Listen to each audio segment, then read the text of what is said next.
People often upload spreadsheets to their favorite large language models and ask the AI to analyze things.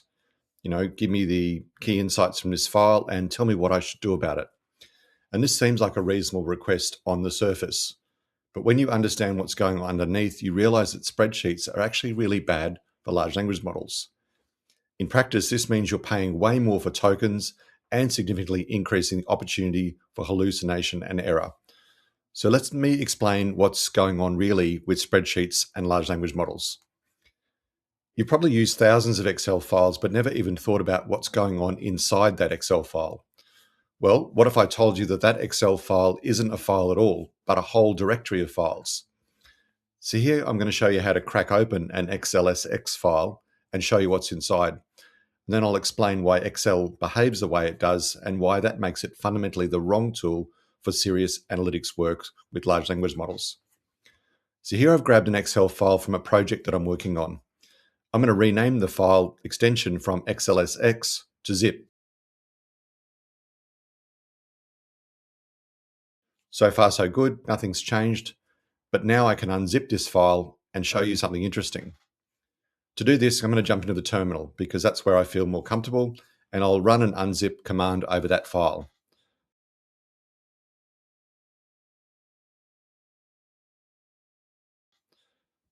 So there you go. So what you see now is a folder structure with XML files, relationship files, shared strings, styles, and then the actual sheet data.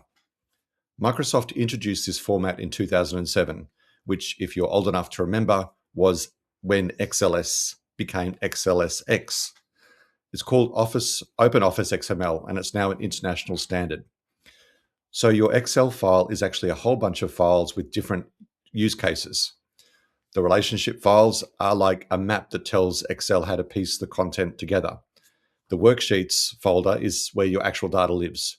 Each sheet is its own XML file. So sheet 1 XML, sheet 2 XML, and so on.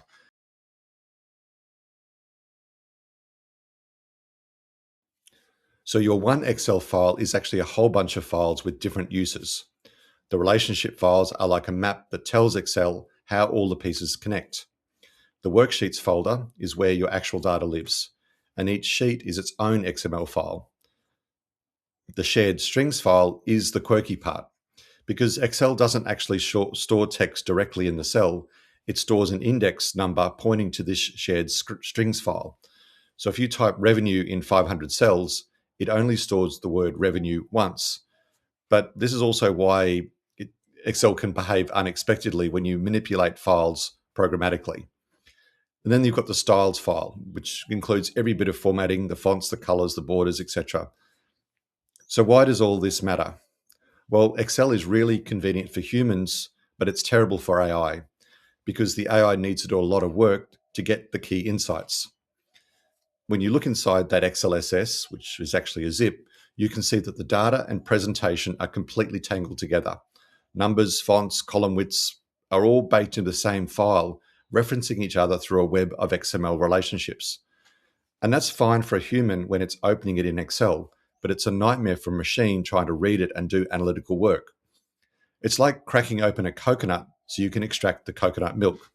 There's layers of husk and shell that you need to get through. And to do that, you're going to be burning through tokens. And of course, the more tokens you burn, the far more likely is you'll get hallucinations. So if you want to be kind to the AI and save yourself a bunch of tokens, upload a CSV file with just the data instead. Of course, the deeper issue is that Excel was never designed to be ingested by AI. It was designed to be used by a human sitting at a desk, looking at a screen, using Excel, and the format reflects that. The file structure is optimized for the application and for the experience of using the spreadsheet, not for making the data inside it really easily available. So as tokens get more and more expensive, you don't want to be wasting them by making the AI do hard work by ripping open the hard shell. Now, of course, the big AI companies don't mind doing this work for you, of course. And right now, people are already complaining about token costs. And the thing is, we're not even yet paying full price for tokens, which will allow the investors who poured billions into AI to get a reasonable return on their investment. We're still in the drug dealer phase where they're giving out this stuff for less than cost price to get you addicted. But of course, as tokens become more expensive, you're going to need to be thinking about how to make the most of your tokens. This is just one of the key insights behind the AI solution I've developed called Kiraa. I worked out a long time ago that large language models are very much like humans. If you make a task easy for someone, there's a much greater chance of them getting it right.